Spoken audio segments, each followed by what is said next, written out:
Okay, so we saw the sign to Peak Hill. So heading into Parkes tonight. Okay, still got to go to the observatory. But Peak Hill used to be an old gold mine, and this is just like a historic site. Alright. So yeah, no dogs allowed, no. Oh. No fires, no dogs, no motorbikes. Yeah, alright. Well, I'll make it quick. Which is a shame when we travel with dogs, so like, what can you do?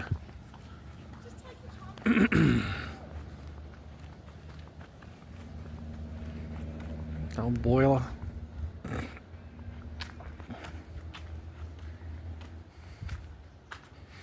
Old stamper.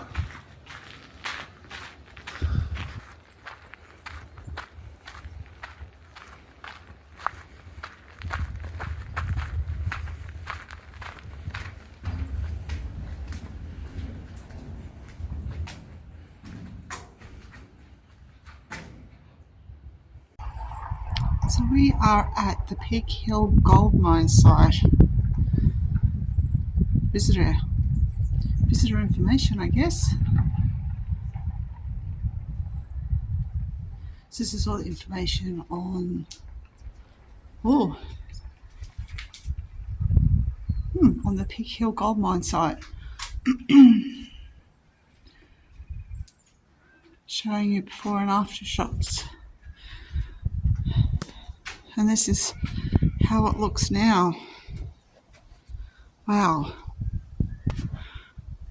That's pretty deep. Well, probably not deep for gold mine, but that's a long way down. There's their sign.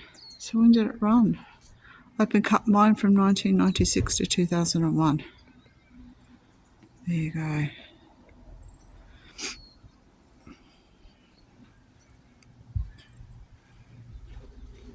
So Peak Hill, if you're coming between Dubbo and Parkes.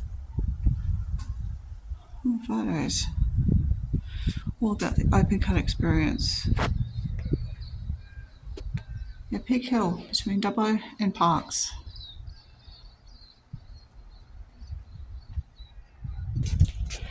There is accessibility one way to come up if you have special needs or access problems. There's a path from the car park down there all the way up that you could bring a wheelchair up on, and there is a ramp onto the viewing platform. The other direction, however, does have steps, and quite a few of them. And the toilet is down that way too. It is free to get in here to have a look at the mine. It doesn't cost you anything. Come up, have a look. Get the key from somewhere if you need to, if it's locked, but it's usually open. So this is a gold mining relic from about 1897. Belonged to an ore skip that would have been pushed by men along a light rail system. These skips had a load capacity of 20 cubic feet, and each load would have contained approximately 850 kilograms of ore. The skips carrying crushed ore were tipped into wooden vats containing cyanide. The gold was dissolved from the rock, and the subsequent solution was then passed over zinc shavings to precipitate solid gold. And here we have a lovely photo. Now that photo is from about 1907, and it shows the ore skip and men working over the cyanide vats at the second proprietary mine, and that's looking south.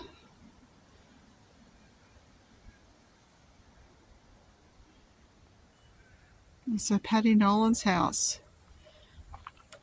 would have been here somewhere. I guess that's what these are remains of, his house. An old bed frame, some bricks. Paddy Nolan and his wife Norma raised a family of 2 girls and 4 boys at this spot until his death. The original house had a dirt floor swept with devil's bushes. 2 rooms of corrugated iron could not meet his family's needs, so Paddy added 2 extra rooms, 2 shed-like structures and a kitchen. The family carried their water from town and heated it over a wood-fueled copper. There's his miner's right. Norma cooked for her family in a camp oven over an open fire. Paddy had taken over the miner's right number 4262 from John Hand. He lost his life from a fall over the old open cut on the 8th of September in 1969. There he is there, Paddy Nolan. Another mining relic, camshaft of a 5-stamp battery used at Peak Hill. There it is there. The battery was relocated from the western tailings on the northwestern edge of town.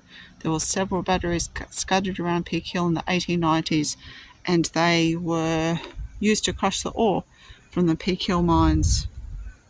The batteries needed to be located near a reliable water supply, and ore had to be transported to the battery by horse and dray. Here is another mining relic. This is a Lancashire boiler.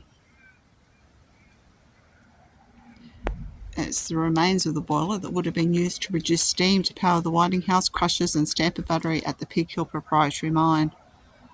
In 1819, mining warden W.H.J. Sleeves stated that the proprietary mine has reached a depth of 120 feet and a cutting has been made 116 feet in length across the auriferous stuff. From this cutting, 800 tonnes of material has been taken, which is likely to yield half an ounce of gold per tonne. In 1917, the Peak Hill proprietary mine closed down after a long struggle with declining ore stocks and rising costs of labour, cyanide and zinc shavings.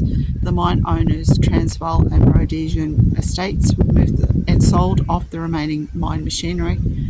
Between 1904 and 1916, some 444,000 tonnes of ore were raised, yielding nearly 200,000 pounds worth of gold. And some sculptures that they've got in here. Pretty cool gold mining sculptures. See, they've got their little pans for gold mining. It's pretty cool. Wonderful.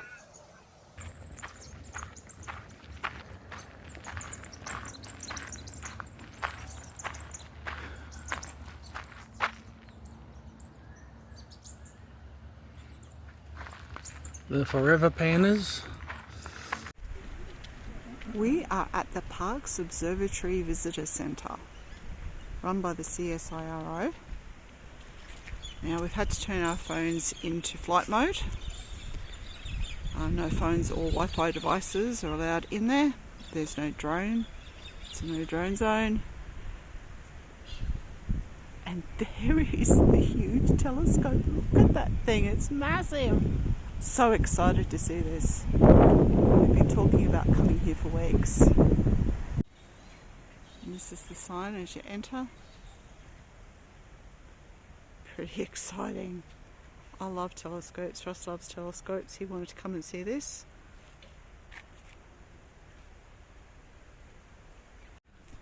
It's a sundial. 12 o'clock. Yeah, wow, it is just before 12 too. There we go. Here just on just about midday. So this is a globe. Yeah, and the thing on the bottom says Australia on top of the world. From anywhere on Earth, any direction of travel will take you away over the horizon and down out of sight. Therefore, you should think of the rest of the world as literally beneath your feet. From your point of view, you are on top of the world. So we have positioned Parkes Observatory on the top. Let's have a look. Where is the top? Oh wow, Australia on the top. This is Newton's apple tree. Oh, and there are apple trees. Number 8. Newton's apple tree. Apple trees growing in our gardens are direct descendants of an apple tree that stood in Sir Isaac Newton's garden in Lincolnshire, England, which is reputed to be the tree from which fell the apple that helped Newton to formulate his theory of gravitation. Here we are inside the Parkes radio telescope, inside of their information centre, I guess. It's free entry to come in here and have a look.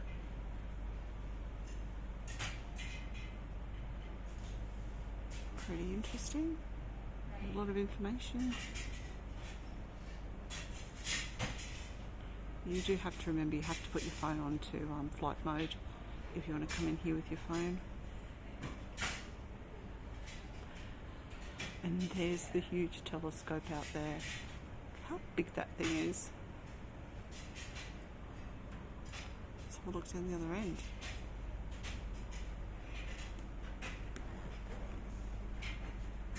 Six.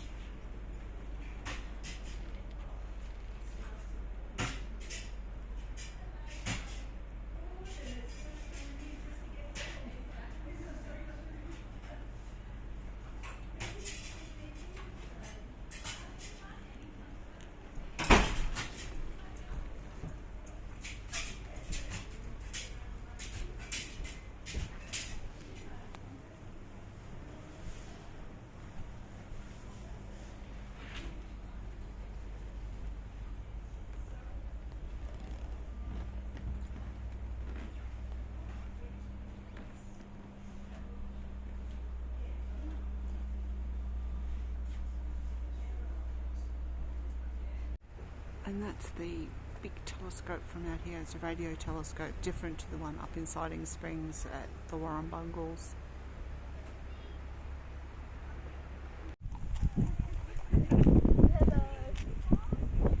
They have a picnic area. That's the car park. There's a HiAce over there. Picnic area if you want to come and bring a picnic out. This big telescope fake thingy there. I don't know what that's about yet. Well, they've got more than one telescope. They've got another one down the back there. You can see that. Oh, they've got lots.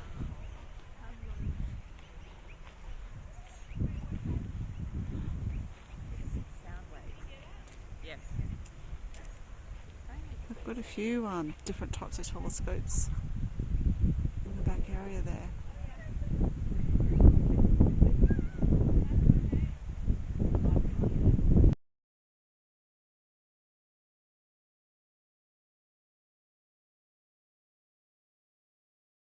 We are at Parkes Showgrounds.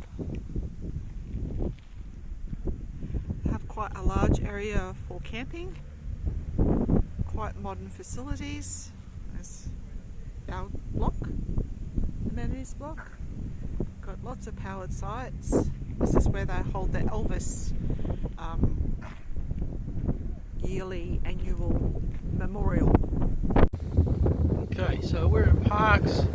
There's a little HiAce up there. I had to turn it into the wind tonight.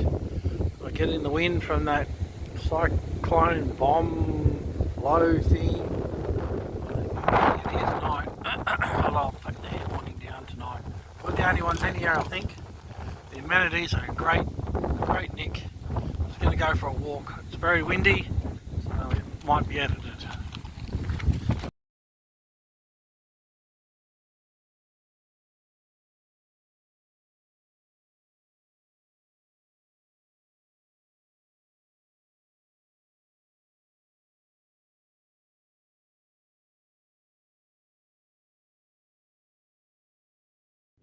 So there's only one other person in the whole place.